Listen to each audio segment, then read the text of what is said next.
सुबह के 8 बज चुके थे। रसोई में बर्तनों की आवाज़ और हॉल में टीवी पर चल रही ऊंची आवाज़ सास बहू के रिश्ते को कैसे निभाएं, जैसे किसी ताने की तरह घर के कोनों में गूंज रही थी। कमरे में एक कोने में बैठी मीरा जी धीरे धीरे ऊनी स्वेटर बुन रही थी। उम्र 70 पार थी।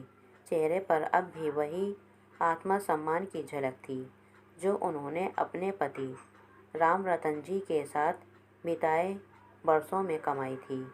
तभी उनकी बड़ी बहू किचन से चिल्लाई, अम्मा ज़रा बाहर का आंगन सफाई कर दो ना। कितनी बार कह चुकी हूँ कि सुबह की सफाई रह जाती है, हमें भी तो ऑफिस जाना होता है। मीरा जी ने सिर उठाया। बहू, मैं तो पूजा के बाद रसोई साफ करने जा रही थी।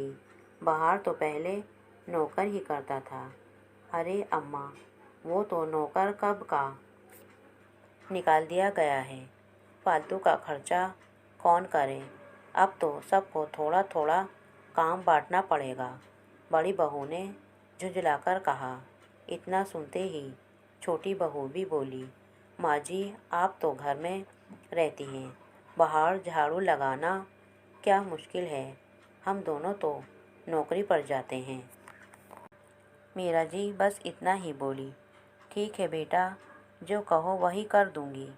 उनकी आवाज़ में कोई गुस्सा नहीं था, बस एक थकावट और एक हल्की उदासी थी।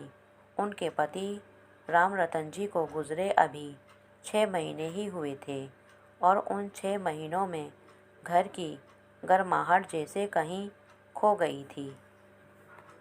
घर की हवा बदल चुकी थी। बड़ा बेटा और छोटा बेटा अब पहले जैसे नहीं रहे थे। बात बात पर पैसों का हिसाब, घर के खर्चों की फाइलें और माँ की ज़रूरतों को बाद में देखेंगे। सब कुछ बदल गया था। उस दिन जब मीरा जी झाड़ू लगा रही थी तो बड़ा बेटा अपने मोबाइल पर बात करते हुए निकला। माँ, आप ये सब क्यों कर रही हैं? रहने दीजिए, जाकर आराम कीजिए। माँ ने चौंक कर बेटे को देखा। आज क्या हुआ है बेटा? अभी कल तक तो तुमने कहा था कि थोड़ा काम किया करो, शरीर जकड़ जाएगा। बेटा मुस्कुराया। नहीं माँ, बस ऐसे ही कहा था। अब आपको तकलीफ़ नहीं होगी।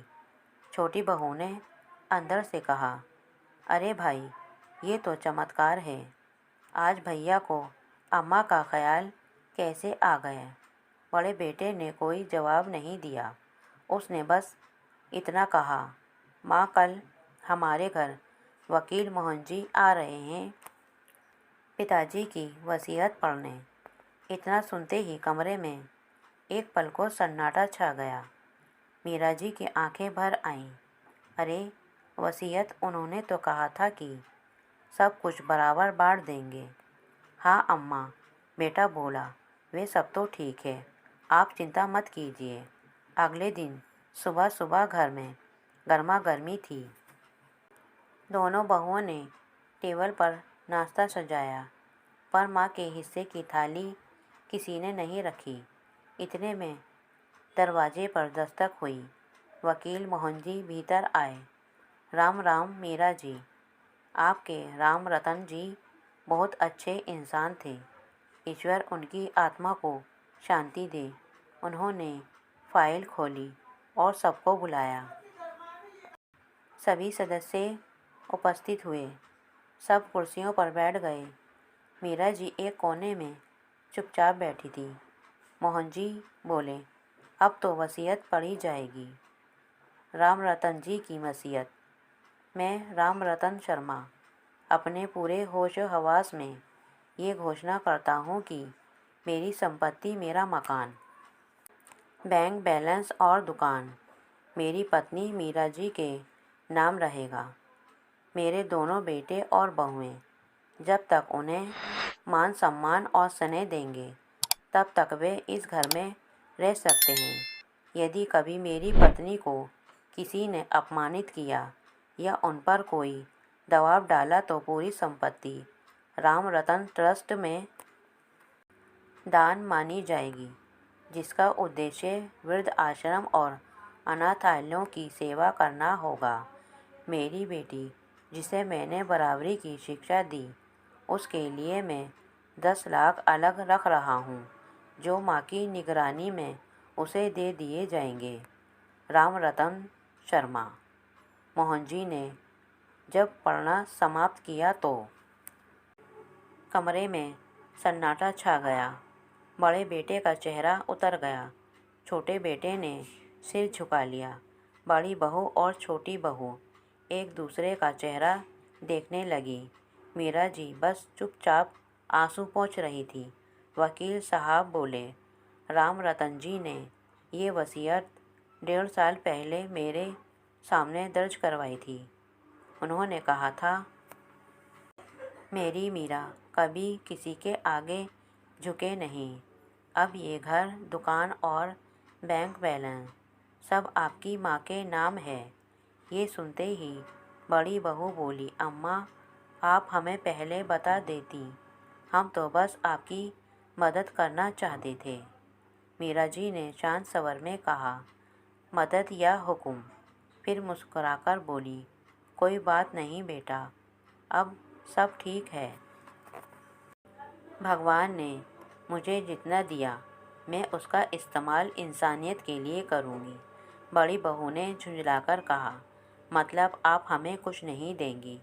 मीरा जी बोली, नहीं बहू, सबको मिलेगा, लेकिन पहले आदर मिलेगा, फिर हिस्सा। उस शाम मीरा जी ने एक घोषणा की कि घर के आंगन वाले हिस्सों को मैं ट्रस्ट के ऑफिस के लिए दूंगी। पीछे के 2 कमरे तुम दोनों बेटों के लिए रहेंगे। बाकी के हिस्से किराए पर दूंगी ताकि ट्रस्ट चल सके। दोनों बेटों ने सिर झुका लिया।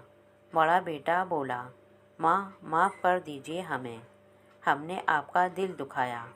मीरा जी ने मुस्कुराकर कहा, बेटा मैं नाराज़ नहीं हूँ, तुम दोनों भूल गए थे कि इंसानियत की असली पूंजी पैसा नहीं संस्कार हैं।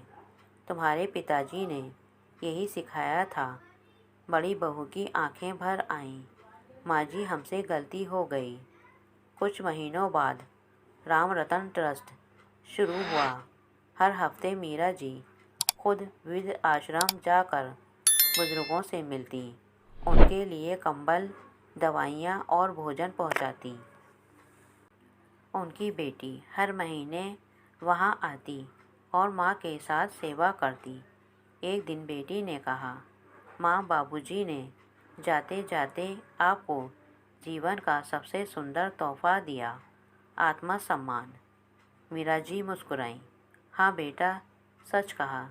जब तक पति का साथ था तो मैं रानी थी, और जब साया चला गया तो उन्होंने जाते जाते मुझे फिर से जीना सिखा दिया। घर की छत पर उगते सूरज की रोशनी में मीरा जी की मुस्कान चमक उठी।